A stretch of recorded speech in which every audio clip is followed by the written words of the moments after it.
வணக்கம் நண்பர்களே. மலையாள சினிமாவின் லெஜெண்ட் நடிகர் மம்முட்டி குறித்து தமிழ் ரசிகர்களுக்கு அவர் திரும்பவும் தமிழில் தனுஷுடன் இணைந்து ஒரு படத்தில் நடிக்க உள்ளார். அந்த அப்டேட்டை தொடர்ந்து மம்முட்டியை பற்றிய சில முக்கியமான விஷயங்களை இப்போது பார்க்கலாம். மலையாள திரையுலகத்தின் சீனியர் கதாநாயகர்களில் ஒருவரான மம்முட்டி இன்றைக்கும் கதாநாயகனாக பலதரப்பட்ட கதாபாத்திரங்களில் நடித்துக்கொண்டு இளம் நடிகர்களுக்கு நிகராக மட்டுமல்ல, சில நேரங்களில் அவர்களை விடவும் அதிகமான பாராட்டுகளையும் வெற்றிகளையும் பெற்று வருகிறார்.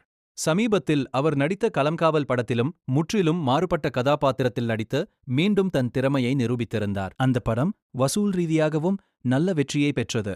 தமிழில் நடிக்க வருவதற்கு முன்பே தமிழ் ரசிகர்களின் மனதில் இடம் பிடித்த நடிகராக இருந்தவர் மம்முட்டி. 1990 ஆம் ஆண்டு வெளியான மோனம் சம்மதம் படம் மூலம் தமிழ் படங்களில் அறிமுகமானார். கடந்த 35 வருடங்களில் 16 தமிழ் படங்களில் நடித்துள்ளார்.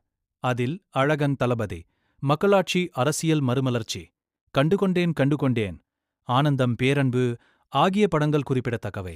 அவர் கடைசியாக தமிழில் நடித்த படம் பேரன்பு. இது 2019 ஆம் ஆண்டு வெளியானது. அதன் பிறகு கடந்த 6 வருடங்களாக தமிழில் அவர் நடிக்கவில்லை. இயக்குனர்கள் அவரை அணுகவில்லையா, அவருக்கு பிடிக்கவில்லையா என்பது வெளிப்படையாக தெரியவில்லை.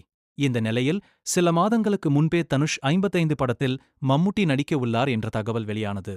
அந்த கதாபாத்திரத்தில் மம்முட்டி மட்டுமே சரியாக இருப்பார் என இயக்குனர் ராஜ்குமார் பெரியசாமி உறுதியாக இருந்ததாக கூறப்பட்டது. இப்போது நேற்றைய அதிகாரப்பூர்வ அறிவிப்பின் மூலம் மம்முட்டி அந்த படத்தில் நடிப்பது உறுதி செய்யப்பட்டுள்ளது. இயக்குனர் ராஜ்குமார் பெரியசாமியுடன் எடுத்த புகைப்படத்தை பகிர்ந்த மம்முட்டி, இந்த பயணத்தின் ஒரு பகுதியாக இருப்பதில் மகிழ்ச்சியும் உற்சாகமும் அடைகிறேன் என்று எக்ஸ் தளத்தில் பதிவிட்டுள்ளார்.